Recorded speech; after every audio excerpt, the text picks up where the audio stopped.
오늘 함께 나누실 하나님의 말씀은 역대하 18장 27절에서 19장 1절까지의 말씀입니다. 역대하 18장 27절에서 19장 1절까지의 말씀, 구약 성경 679면쯤에 있습니다. 역대하 18장 27절에서 19장 1절까지의 말씀 다 찾으신 줄 알고 저부터 한 절씩 교독하고 마지막 19장 1절은 다 같이 읽겠습니다. 미가야가 이르되 왕이 참으로 평안히 돌아오시게 된다면 여호와께서 내게 말씀하지 아니하셨으리이다 하고 또 이르되 너희 백성들아 다 들을지어다 하니라. 이스라엘의 왕과 여호사밧이 길르알 라모스로 올라가니라. 이스라엘 왕이 여호사밧에게 이르되 나는 변장하고 전쟁터로 들어가려 하노니 당신은 왕복을 입으소서 하고 이스라엘 왕이 변장하고 둘이 전쟁터로 들어가니라. 아람 왕이 그의 병거 지휘관들에게 이미 명령하여 이르기를 너희는 작은 자나 큰 자나 더불어 싸우지 말고 오직 이스라엘 왕하고만 싸우라 한지라. 병거의 지휘관들이 여호사밧을 보고 이르되 이가 이스라엘 왕이라 하고 돌아서서 그와 싸우려 한즉 여호사밧이 소리를 지르매 여호와께서 그를 도우시며 하나님이 그들을 감동시키사 그들을 떠나게 하신지라. 병거의 지휘관들이 그가 이스라엘 왕이 아님을 보고 추격을 그치고 돌아갔더라. 한 사람이 무심코 활을 당겨 이스라엘의 왕 갑옷 솔기를 쏜지라. 왕이 그의 병거 모는 자에게 이르되 내가 부상하였으니 내 손을 돌려 나를 진중에서 나가게 하라 하였으나 이날에 전쟁이 맹렬하였으므로 이스라엘 왕이 병거에서 겨우 지탱하며 저녁 때까지 아람 사람을 막다가 해가 질 쯤에 죽었더라. 다 같이 유다 왕 여호사밧이 평안히 예루살렘에 돌아와서 그의 궁으로 들어가니라. 아멘. 이 금요기도에 나오신 성도 여러분 모두를 진심으로 환영합니다. 다들 한 주간 안녕하셨나요? 네, 다들 잘 지내신 것 같습니다. 그런데 이 안녕하세요를 히브리어로 바꾸면 어떤 말이 되는지 아십니까, 여러분? 네, 다들 잘 알고 계시네요. 역시 우리 교회 성도 여러분들은 좀 수준이 높으신 것 같습니다. 샬롬이라고 합니다. 매번 사용하지는 않지만 우리는 종종 교회 안에서 인사를 할 때도 이 샬롬이라는 표현을 사용하기도 합니다. 그렇다면 이 샬롬은 과연 어떠한 의미를 가진 단어일까요? 샬롬은 기본적으로는 평화라는 의미를 가진 단어입니다. 안녕하세요의 이 안녕은 한자어로 편안할 안자와 편안할 영자를 써서 지금 당신이 쾌적하고 편안한 상태인가요를 묻는 인사말이지만 샬롬은 그것보다 더 풍성한 의미를 가진 말입니다. 왜냐하면 이 샬롬은 말이죠, 상대방에게, 내가 샬롬이라고 말하는 그 상대방에게 하나님께서 주실 평화를 전제로 하는 말이기 때문입니다. 그래서 샬롬은 곧 그 사람의 평안이나 안부를 묻는 말이 되기도 합니다. 사무엘하 11장 7절입니다. 우리아가 다윗에게 이르매 다윗이 요압의 안부와 군사의 안부와 싸움이 어떠했는지를 묻고 장군 우리아의 싸움을 묻는 다윗의 모습에서 바로 이 샬롬이 등장합니다. 성경은 다윗이 요압과 그 군사들의 샬롬을 묻고 있다고 말하고 있습니다. 이스라엘 사람들은 이처럼 서로 안부를 묻고 인사를 할 때 이 샬롬이 있는지를 묻곤 합니다. 샬롬이 너희에게 있느냐? 평안하느냐? 이렇게 질문하곤 합니다. 좀 더 쉽게 설명하자면 이것은 마치 우리가 흔히 하는 인사말 중 하나인 밥 먹었니와 좀 유사한 면이 있습니다. 여러분, 이 밥 먹었니라는 말은 식사하셨어요? 밥 드셨나요? 밥 먹었니? 하는 이 말은 정말 단순하게는 그 사람이 점심을 먹었는지 안 먹었는지, 오늘 저녁을 먹고 금요기도에 왔는지 안 나왔는지를 묻는 말이기도 하지만 조금 더 깊은 의미가 있지 않습니까? 우리 모두가 알고 있죠. 그 말 안에는 끼니를 안 거르고 잘 챙겨 먹고 다닐 만큼 잘 지내고 있는지를 묻는 말입니다. 평소에 밥을 거르지 않고 잘 먹고 다닐 만큼 잘 지내고 있냐라는 깊은 의미를 담고 있습니다. 이처럼 샬롬은 단순히 지금 너가 당장 평화롭냐라는 의미를 담기도 하지만 사실 그 안에는 당신에게 하나님께서 주시는 평화와 평안이 있기를 바란다는 아주 깊고 풍성한 의미를 함축하기도 합니다. 사무엘하 15장 9절 말씀입니다. 왕이 그에게 이르되 평안히 가라 하니 그가 일어나 헤브론으로 가니라. 여기서 그는 다윗의 아들인 압살롬을 말하고 있습니다. 헤브론으로 가겠다는 아들 압살롬을 향한 아버지 다윗의 말에도 이 샬롬이 있었습니다. 너가 샬롬하게 가라. 떠나가는 아들의 뒷모습을 바라보는 이 다윗의 마음이 바로 샬롬이었습니다. 평안히 샬롬하게 가라는 이 말은 하나님께서 너에게 평안 주시기를 바란다는 아주 따뜻한 의미를 담고 있습니다. 그렇습니다. 샬롬은 우리의 이 언어로는 충분히 설명이 되지 않을 만큼 따뜻하고 몽글몽글한 그런 감동적인 사랑과 평안을 바라는 마음을 담은 그런 말인 것입니다. 그러나 오늘 본문에서는 선지자 미가야의 입을 통해서 아주 다른 느낌으로, 전혀 다른 느낌으로 아주 날카롭고 예리하게 이 샬롬이 사용되고 있습니다. 역대하 18장 27절 말씀입니다. 미가야가 이르되 왕이 참으로 평안히 돌아오시게 된다면 여호와께서 내게 말씀하지 아니하셨으리이다 하고 또 이르되 너희 백성들아 다 들을지어다 하니라. 그렇다면 선지자 미가야는 왜 이렇게 시니컬한 느낌으로 샬롬을 말하고 있는 것인지 우리는 이 본문의 상황을 좀 살펴볼 필요가 있을 것 같습니다. 오늘 본문에는 두 명의 왕이 등장합니다. 첫째는 남유다 왕국의 4대 왕인 여호사밧 왕이었습니다. 이 왕이 어떤 왕인지 알려면 우리는 성경에서 이 왕을 어떻게 말하는지 살펴볼 필요가 있습니다. 역대하 17장 3절에서 5절 말씀입니다. 여호와께서 여호사밧과 함께 하셨으니 이는 그가 그의 조상 다윗의 처음 길로 행하여 바알들에게 구하지 아니하고 오직 그의 아버지 하나님께 구하며 그의 계명을 행하고 이스라엘의 행위를 따르지 아니하였습니다. 그러므로 여호와께서 나라를 그의 손에서 견고하게 하심에 유다 무리가 여호사밧에게 예물을 드렸으므로 그가 부귀와 영광을 크게 떨쳤더라. 그는 율법을 지키고 우상 숭배를 배격하는 선한 왕이었습니다. 성경은 그가 그 조상 다윗과 같이 하나님을 섬기는 진실하고 충성된 왕이라고 증언하고 있습니다. 그는 재위 기간 동안 그 왕국에 만연한 우상 숭배를 혁파하기 위해서 산당들을 없애고 아세라 목상들을 제거했습니다. 또한 레위 사람들을 시켜서 백성들에게 이 성경 말씀과 율법을 가르치는 일을 적극적으로 장려하기도 했습니다. 하나님께서 이 여호사밧 왕을 좋아하셨을까요? 싫어하셨을까요, 여러분? 네, 하나님께서 이 여호사밧 왕을 너무나 좋아하셨습니다. 그래서 이 여호사밧 왕에게 여러 가지 복을 허락하셨습니다. 그의 나라가 그의 손에서 견고하게 하셨습니다. 그에게 확고한 흔들리지 않는 왕권을 주셨습니다. 그의 부귀가 넘치게 하셨습니다. 그의 물질적인 풍요를 채워 주셨습니다. 그가 영광을 떨치게 하셨습니다. 그가 군사적으로 큰 성공과 성취를 거두게 하셨습니다. 그래서 이 여호사밧과 남유다 왕국은 점점 더 부강하고 강대해졌습니다.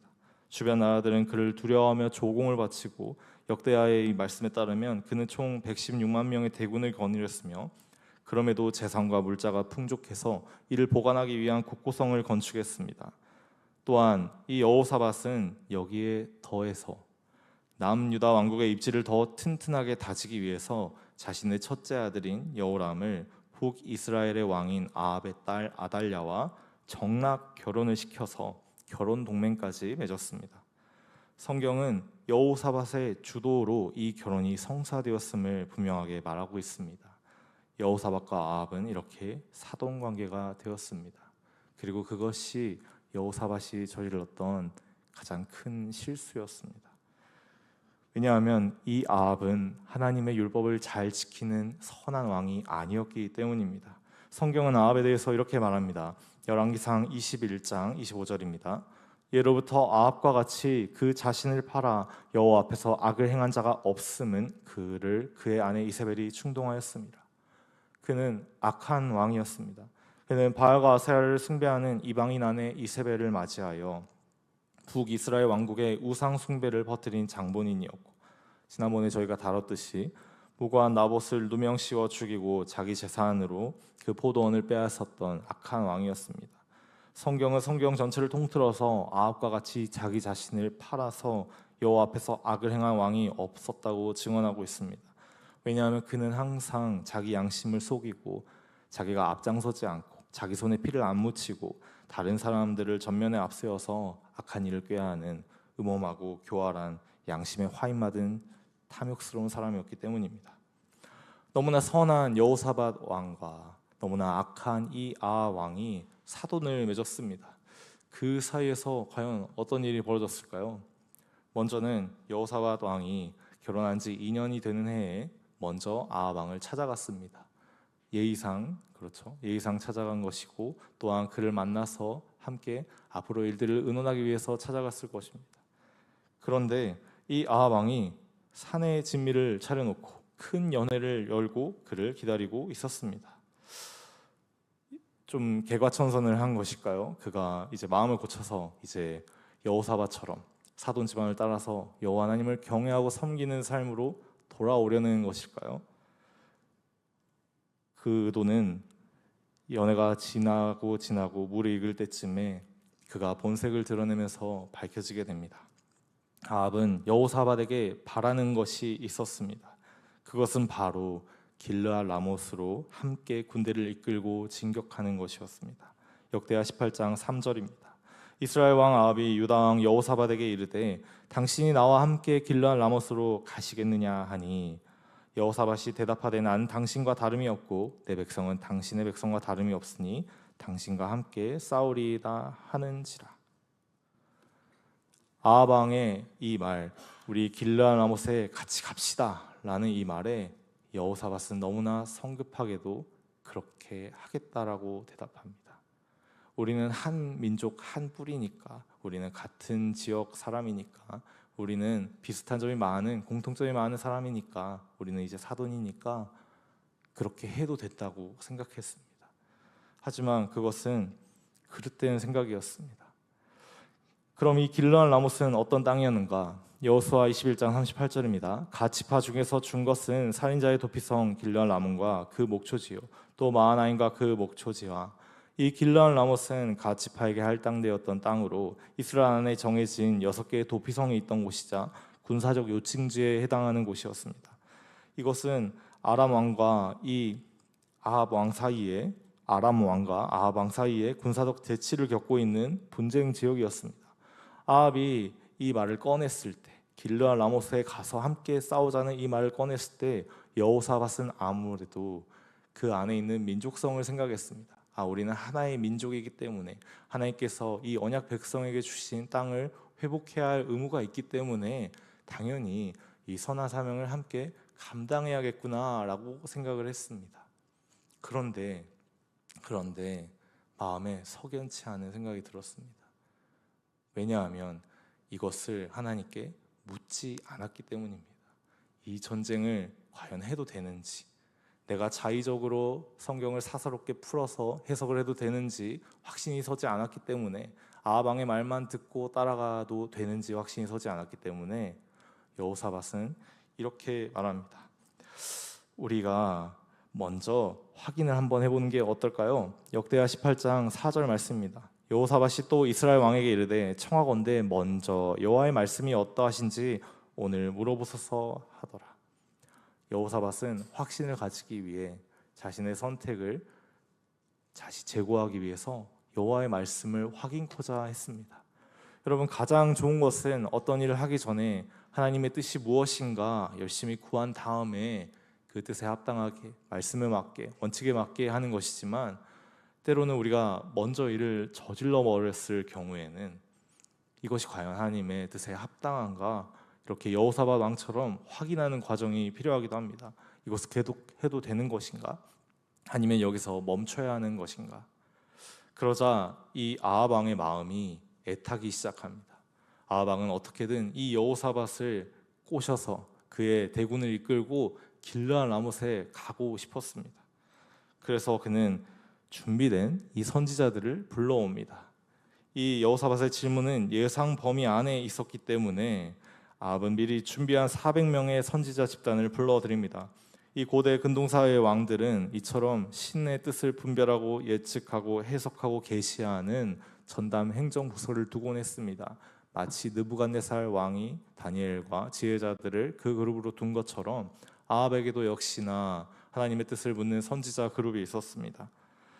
여호사밧에게는 이 중요한 문제를 결정함에 있어 여호와 하나님의 뜻이 너무나 중요했고, 여호와 하나님의 뜻을 묻고자 여호와 하나님의 말씀을 대언하는 그의 선지자들의 의견을 듣고자 했습니다. 한번 상상을 해보십시오. 두 왕이 앞에 앉아 있고 선지자들이 나와서 한 명씩 이 전쟁에 대한 하나님의 뜻을 대언하기 시작합니다. 아합 왕이 이렇게 물어봅니다. 우리가 길르앗 라못에 가서 싸워야겠냐 말아야겠냐 라고 한 사람씩 질문할 때마다 선지자들은 뭐라고 대답했을까요, 여러분? 이들은 누구의 사람이죠? 이들의 월급을 주는 사람이 누구죠? 이들은 지금 누구의 왕궁에서 살고 있죠, 여러분? 이들은 아합의 편에서 아합이 듣고 싶어하는 말을 하기 시작합니다. 이들은 이렇게 말합니다. 길르앗 라못에 올라가십시오. 반드시 승리하게 될 것입니다. 그것은 확률적으로도 상당히 근거가 있는 말이었습니다. 여호사밧이 거느린 군세가 굉장했기 때문에 여호사밧이 이 전쟁에 동참하기만 하면 확률적으로도 이길 가능성이 굉장히 높아 보였습니다. 그들은 너도 나도 이 전쟁은 승리로 끝나게 될 것이라고 말하기 시작합니다. 그렇게 400명의 선지자가 모두 말을 마치고 나서 여호사밧의 결정이 남았죠. 이제 이 전쟁을 실질적으로 주도해야 하는, 총대를 메야 하는 여호사밧의 결정은 아직 잘 모르겠다였습니다. 아직 잘 모르겠다. 아직 잘 모르겠다. 이것이 정말 여호와 하나님의 뜻인지 잘 모르겠다. 원래 사람은 남들이 여기저기서 말하기 시작하면 밴드웨건 효과라고 하죠. 남들이 하는 것처럼 따라하고 싶어하는 마음이 있기 마련인데, 이 여호사밧은 평소에 신앙 훈련이 잘 되어 있어서 그런지 마음이 쉽게 요동하지 않고 있습니다. 뭔가 여기에서 넘어가지 않고 있습니다. 그래서 이렇게 물어봅니다. 혹시 다른 선지자는 없나요?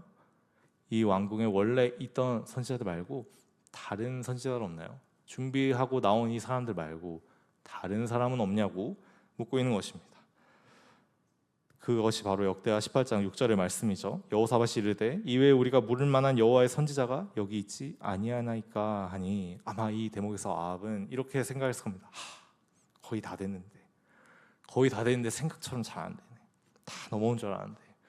그런데 그 선지자가 누구였냐 하면 오늘 처음에 말했던 왕이 만약에 평안이 돌아오신다면 여호와께서 내게 말씀하지 아니하셨으리라 라고 말했던 그 미가야 선지자였습니다. 이 여호사밧을 설득하기 위해서 한 명의 선지자가 더 필요했는데 아합은 그 미가야만큼은 도저히 부르고 싶지 않았습니다. 그래서 이렇게 말합니다. 미가야라는 애가 있긴 한데 걔가 좀 부정적이에요. 사돈 어르신 그 친구가 좀 부정적이고 말을 좀 거칠게 해요. 말을 너무 세게 하고 나는 걔가 좀 마음에 안 들어서 걔는 좀 안 불렀으면 좋겠어요 라고 말을 했는데, 이 여호사밧이 뭐라고 했을까요, 여러분? 그러면 부르지 말죠. 400명이나 들어봤는데 라고 한 것이 아니라 그래도 그렇게 말하지 마시고 부르자고 했습니다. 어쩔 수 없이 울며 겨자 먹기로, 지금 다 된 밥에 재를 뿌릴 수는 없지 않습니까? 그래서 울며 겨자 먹기로 아합 왕은 사람을 보내서 미가야를 데려오라고 합니다. 미가야를 데리러 간 종은 이번에도 역시나 아합 왕처럼 미리 언지를 줍니다. 이렇게 말하죠. 너 좀 눈치 좀 챙기고 살아라. 다른 선지자들이 지금 이렇게 말을 했는데 너도 딴소리 하지 말고 그냥 장단을 맞춰줘라. 이렇게 해야 된다.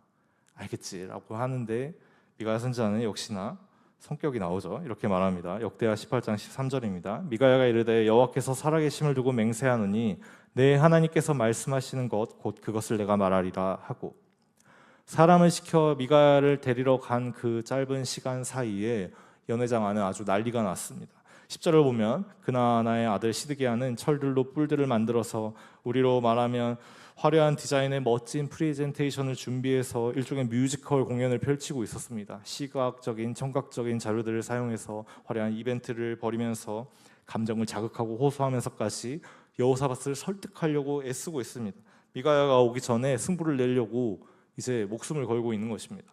이렇게 뿔들을 이렇게 흔들면서 우리가 이렇게 승리를 거둘 것입니다 하면 옆에서는 이제 연기를 펼치는 거죠. 와, 왕들이 이렇게 승리를 거두게 될 것입니다 하면서. 그런데 여호사밧은 기다렸습니다. 선지자 미가야를 기다렸습니다. 선지자 미가야가 결국에 아합의 의도와는 다르게 여호사밧과 아합 앞에 삐딱한 자세로 서 있게 되었습니다. 아합은 어쩔 수 없이 똑같은 질문을 합니다. 미가야야, 우리가 길르앗 라못에 싸우러 가야겠냐 말아야겠냐?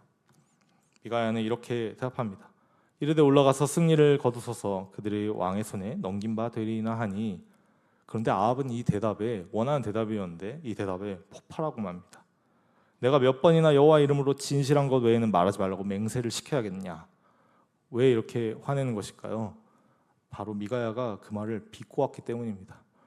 내가 올라가면 길르앗 라못에서 승리를 거두시겠죠. 뭐 이런 식으로 말을 한 것입니다. 그렇지만 왕이 화가 머리끝까지 나서 똑바로 말해라. 여호와 이름으로 맹세하고 똑바로 말해라 라고 하자 그는 그제서야 제대로 말하기 시작합니다. 역대하 18장 16절입니다. 그가 이르되 내가 보니 온 이스라엘이 목자 없는 양같이 산에 흩어졌는데 여호와의 말씀이 이 무리가 주인이 없으니 각각 평안히 자기들의 집으로 돌아갈 것이니라 하셨나이다 하는지라. 이는 이스라엘 군대가 이스라엘 백성들이 그 지휘관인 아합 왕을 잃고 흩어진다는 매우 불길한 말입니다. 이어서 미가는 불평하는 이 아합을 무시한 채 봐요, 저렇게 부정적이라니까요. 이렇게 말하는 아합을 무시한 채 계속 이어서 그가 본 천상회의의 장면을 말합니다. 그 회의에서 여호와께서 이렇게 말씀하십니다.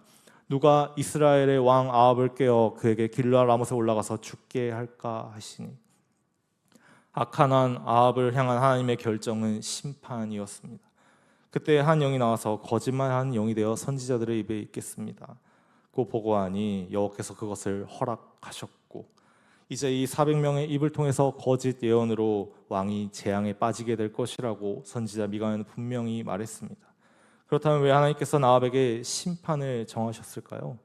길르앗 라못을 수복하면 좋은 거 아닙니까? 결과가 좋으니까. 과거 위대한 선지자 엘리야가 갈멜산에서 하나님의 응답을 받고 바알의 선지자 450명을 온 국민 앞에서 공개적으로 쳐 죽인 뒤로 북이스라엘 왕국은 공식 종교로서 바알 숭배를 채택할 수가 없는 상황이 되었습니다.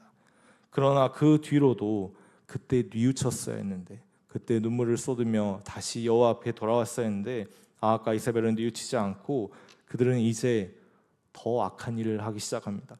공식 종교로 유대교를 채택하면서 이 성경의 율법을 악용하고 거짓 증인들을 매수하는 방식으로 나봇과 같이 무고한 사람들을 죽이고 재산을 빼앗았으며 이 모든 일을 아합이 이세벨을 앞세워서 교활하고 반복적으로 진행했습니다.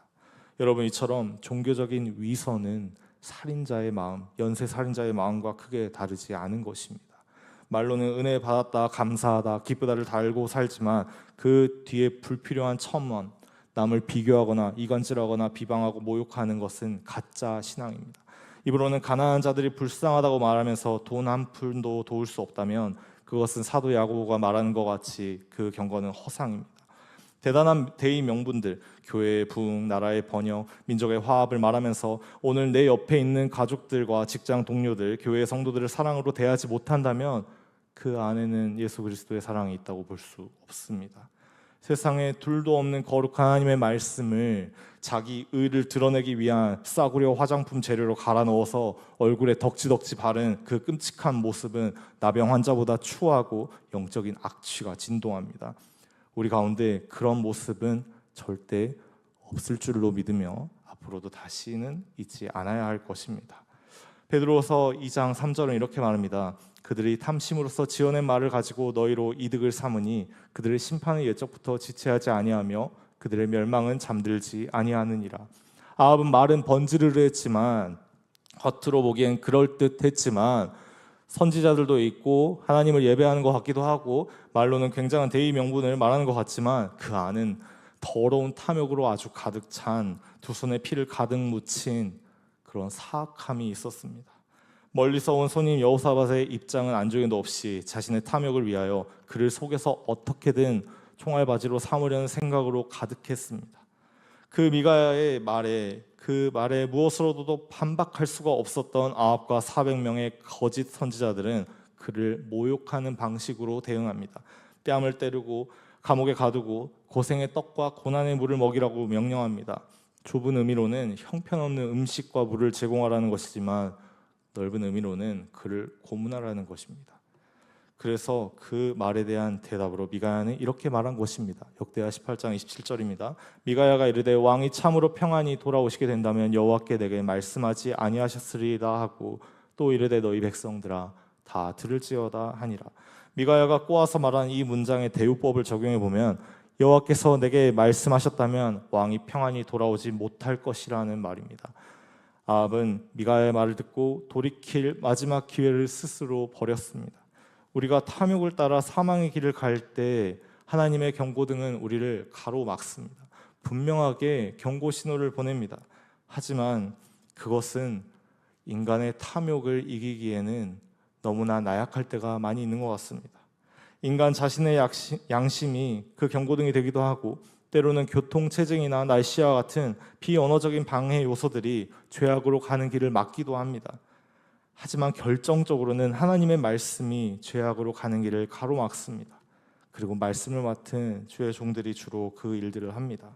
사랑하는 성도 여러분, 저는 목회자의 입술로 통해 정해지는 그 성경 말씀을 들어서 실패한 인생을 단 한 명도 본 적이 없습니다. 부모의 말에 순종해서 망한 집안을 본 적이 없습니다.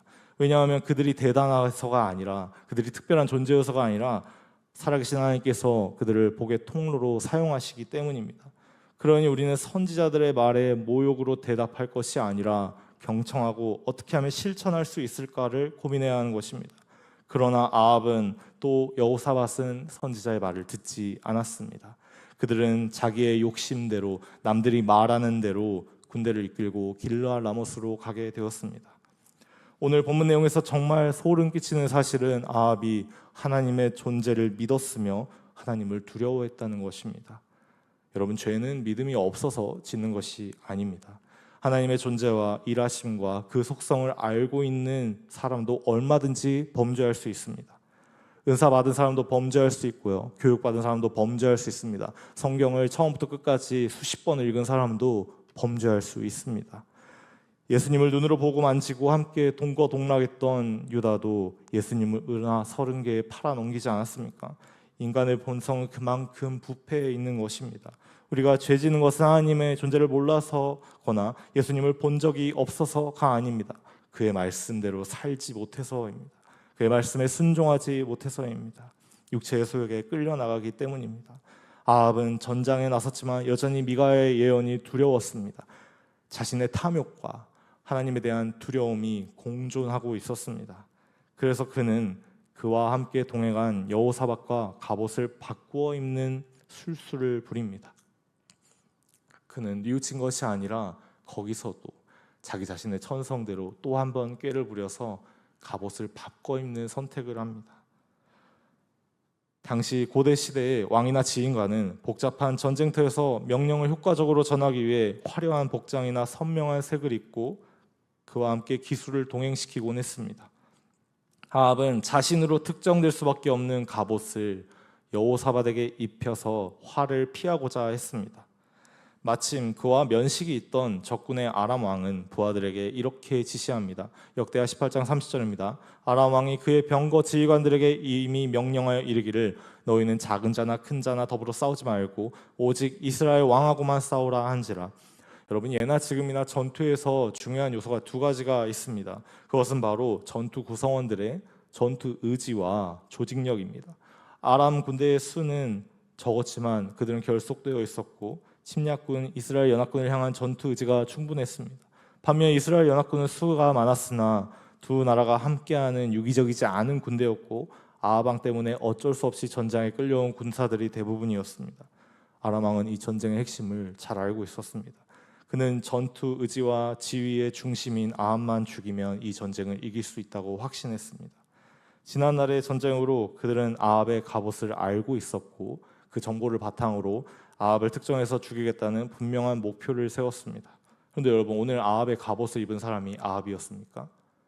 그렇지 않습니다. 여호사밧이 입고 있었습니다. 바로 이스라엘 왕 여호사밧이 이것을 읽고 있습니다.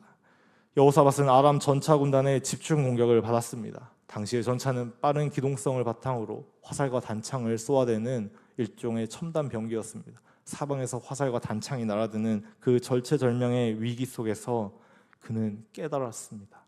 내가 완전히 속았다는 사실을, 내가 아합에게 완전히 당했다는 사실을 깨달았습니다. 내가 너무나 어리석게도 선지자의 경고를 무시했다는 사실을 깨달았습니다. 내가 이제 곧 죽는다는 공포를 느꼈습니다. 그래서 그는 비통하고 비참하게 짐승처럼 울부짖었습니다. 비명을 질렀습니다. 그러자 놀라운 일이 벌어졌습니다. 역대하 18장 31절에서 32절입니다. 병거의 지휘관들이 여호사밧을 보고 이르되 이가 이스라엘 왕이라 하고 돌아서서 그와 싸우려 한즉 여호사밧이 소리를 지르매 여호와께서 그를 도우시며 하나님이 그들을 감동시키사 그를 떠나가게 하신지라. 병거의 지휘관들이 그가 이스라엘 왕이 아님을 보고 추격을 지고 돌아갔더라. 그들이 여호사밧을 둘러싸고 포위 공격을 하고 있었는데 여호사밧이 비명을 지르자 여호와 하나님께서 그를 도우셨습니다.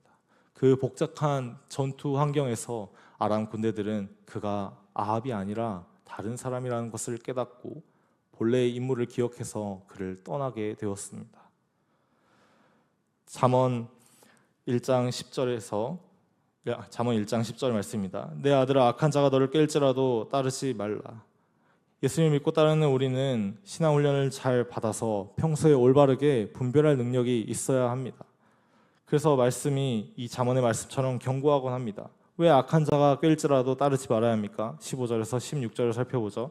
내 아들아 그들과 함께 길에 다니지 말라. 내 발을 금하여 그 길을 밟지 말라. 대저 그 발은 악으로 달려가며 피를 흘리는 데 빠름이니라. 악인들의 길이 파멸과 사망의 길이기 때문입니다.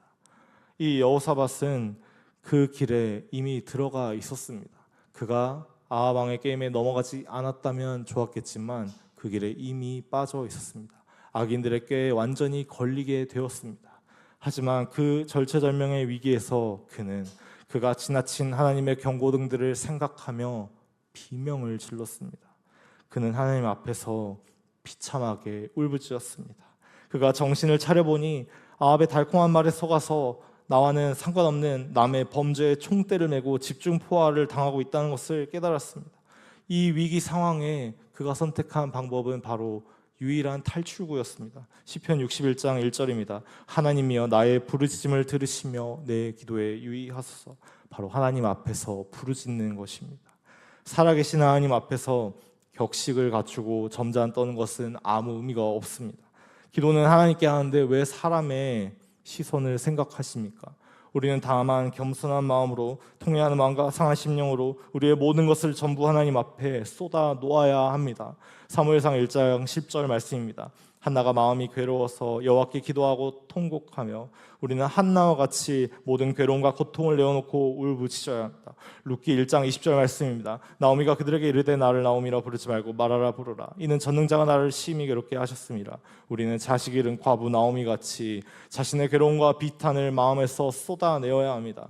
마태복음 11장 28절입니다. 수고하고 무거운 짐진 자들아 다 내게로 오라. 내가 너희를 쉬게 하리라.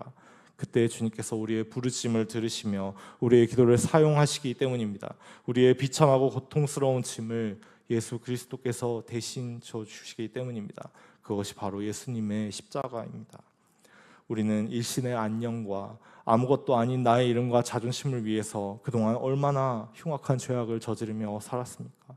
음란과 정욕으로 가정을 더럽히고 교만의 탈을 쓰고선 말씀을 더럽히고 사랑하는 마음도 없으면서 충고라는 이름으로 형제를 정죄하고 실족해 했으며 하나님을 조금도 깨닫지 못하면서 주어들은 몇 가지를 가지고 하나님의 말씀을 겸손히 받드는 게 아니라 설교자나 말씀을 인터넷 쇼핑하듯이 품평하고 거짓말과 속임수로 교회를 더럽히고 기도하지 않으면서 은혜를 논하고 감사하지 않으면서 기쁨을 논하지 않습니까? 하나님께서 끊임없이 주시는 우리 앞에 경고등들을 전부 무시하고 풀악셀을 밟고선 가드레인으로 돌진하는 그것이 소위 예수 좀 믿는다고 하는 우리의 부끄러운 민낯입니다. 그리고 그 민낯을 가리기 위한 모든 시도가 곧 위선입니다. 예수님께서는 바로 이 세리와 창기 같은 회칠한 바리새인과 같은 우리를 위해서 대신 십자가를 지셨습니다. 아합처럼 위선적이면서 여호사밧처럼 어리석은 우리를 위해서 대신 고난을 당하셨습니다. 이사야 53장 5절 말씀입니다. 그가 찔림은 우리의 허물 때문이요 그가 상함은 우리의 죄악 때문이라. 그가 징계를 받음으로 우리는 평화를 누리고 그가 채찍에 맞음으로 우리는 나음을 받았도다. 주님이 내 허물 때문에 가시관을 쓰셨습니다. 주님이 내 죄악 때문에 매를 맞으셨습니다. 우리에게 회복을 주시기 위해 채찍을 맞으셨으며 우리에게 샬롬을 주시기 위해 벌을 받으셨습니다. 우리는 십자가에 달린 예수님과 같이 알몸으로 아무것도 걸쳐지지 않은 모습으로 하나님 앞에 엎드려 기도해야 합니다. 내가 벌레만도 못한 죄인입니다. 주님, 하나님 나를 살려주십시오. 하나님 나를 불쌍히 여겨주십시오. 나를 도와주십시오 하고 기도해야 합니다.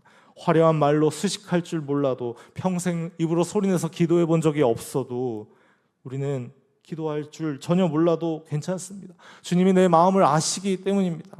우리는 여호사밧과 같이 갓난아기와 같이 살기 위해서 주님 앞에서 원초적인 비명은 지를 수 있지 않습니까, 여러분? 우리가 화려한 말은 할 줄 모를 수 있으나 우리가 주님 앞에서 모든 마음의 탄식을 주님 앞에 온전히 바칠 수 있지 않습니까? 그때 주님께서는 우리를 구해 주십니다. 주님께서 우리를 버리지 않으십니다. 왜 그래야 하시는 거죠? 왜 그렇게 하시는 거죠? 왜 주께서 우리를 버리지 않으시는 거죠? 자기가 죄를 지었는데, 자기가 잘못 선택했는데 왜 주님께서 우리를 도우십니까? 마태복음 27장 46절입니다. 제9시쯤에 예수께서 크게 소리질러 이르시되 엘리 엘리 라마 사박다니 하시니 이는 곧 나의 하나님 어찌하여 나를 버리셨나이까 하는 뜻이라. 왜냐하면 우리를 구원하시기 위해서, 우리를 사망에서 건지시기 위해서 독생자 예수 그리스도를 버리셨기 때문입니다. 죽어가는 나를 살리시기 위하여 죽어가는 예수님의 비명을 외면하셨기 때문입니다. 그로 인해 우리는 선물과 같은 구원을 얻었습니다. 그 가격은 예수 그리스도의 생명입니다. 그러니 이제는 모든 가식을 벗어버리고 영적인 맨몸으로 주님 앞에 나아가야 합니다. 그것이 주님께서 바라시고 원하시는 진실된 기도입니다. 아합 왕인 줄 알고 공격하던 전차부대는 그가 아합이 아닌 것을 깨닫고 돌아갔습니다. 반면 계속해서 속임과 위선을 일삼는 아합의 최후는 이랬습니다. 그는 마부로 변장해서 적들의 표적에서 벗어났습니다. 사람의 전술과 계략에서는 벗어났습니다. 하지만 본문 18장 33절 34절을 봅시다. 한 사람이 무심코 활을 당겨 이스라엘 왕의 갑옷 솔기를 쏜지라.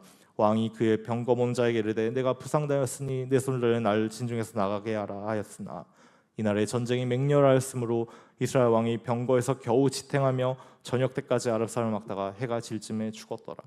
누군가 무심코 우연히 실수로 쏜 화살 하나가, 아군인지 적군인지 모를 사람이 쏜 화살 하나가 날아와서 아합 왕의 갑옷의 그 좁은 틈새 사이를 정확히 명중했습니다.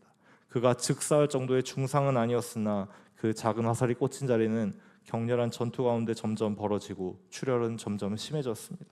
그는 도망치려 했으나 이제는 병거들을 집중적으로 공격하는 아람 군대로 인해 전장에서 벗어나지 못하게 되었습니다.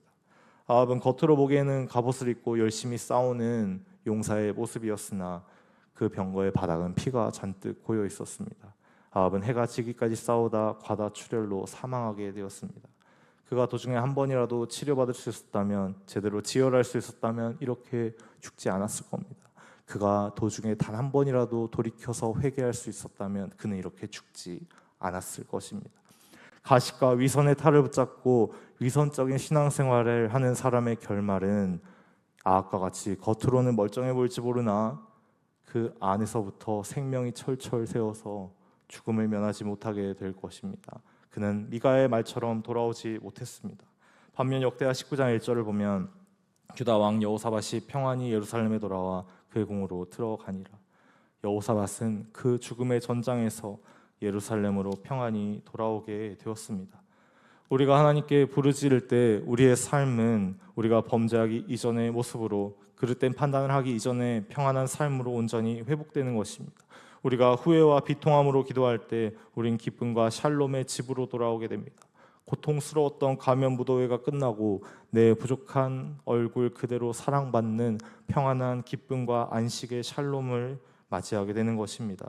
시편 30장 11절입니다. 주께서 나의 슬픔이 변하여 내게 춤이 되게 하시며 나의 베옷을 벗기고 기쁨으로 띠우셨나이다. 슬픔이 변하여 춤이 되고 베옷을 벗고 기쁨의 띠를 띠우는 것이 우리를 향한 하나님의 선한 뜻인 줄 믿습니다. 그리고 이 샬롬은 우리의 일생에서만 끝나는 것이 아니라 다시 오실 예수 그리스도의 날과 그 이후까지도 이어지는 영원한 평안이 될 것입니다. 계시록 21장 2절 4절 말씀입니다. 또 내가 보매 거룩한 성 새 예루살렘이 하나님께로부터 하늘에서 내려오니 그 준비한 것이 신부가 남편을 위하여 단장한 것 같더라. 내가 들으니 보좌에서 큰 음성이 나서 이르되 보라 하나님의 장막이 사람들과 함께 있음에 하나님이 그들과 함께 계시리니 그들은 하나님의 백성이 되고 하나님은 친히 그들과 함께 계셔 모든 눈물을 그 눈에서 닦아주시니 다신 사망이 없고 애통하는 것이나 곡하는 것이나 아픈 것이 다시 있지 아니하리니 처음 것들이 다 지나갔음이로라. 다시 오실 평강의 왕께서 영광스러운 모습으로 우리의 새 예루살렘에 오실 것이기 때문입니다. 따라서 우리는 아합과 같이 위선적이고 강교한 타인을 나의 유익을 위해 악용하는 악한 가면의 신앙을 벗어버리고 여호사밧과 같이 나의 죄악과 어리석음으로 인한 고통으로 울부짖으며 기도함으로 하나님 앞에 회개하며 나아가야 합니다. 그리하면 내 죄로 인해서 대신 십자가를 지시고 버림받으신 예수님을 통하여 우리의 삶이 다시금 하나님의 완전한 샬롬과 평안을 누리는 그분의 영원한 새 예루살렘에 동참하는 기쁨을 누리게 될 것입니다. 기도하겠습니다. 하나님, 우리는 부족하고 악한 죄인들입니다. 전능하신 주님 앞에서 똑바로 설 자격조차 없는 비참한 인생들입니다. 그러나 주님, 예수 그리스도의 보혈을 통해 우리를 바라봐 주옵소서. 우리가 주님 앞에 진실된 마음으로 회개하며 간구하며 부르짖을 때 우리의 생명을 채워 주옵소서. 우리의 기도가 필요한 곳이 참 많습니다. 이어지는 기도의 시간도 형식적인 것이 아니라 우리의 모든 전심을 쏟아 교회와 가정, 다음 세대와 나라와 민족과 열방을 살리는 영광스러운 시간이 되게 하여 주옵소서. 살아계신 우리 구주 예수 그리스도의 이름으로 기도합니다. 아멘.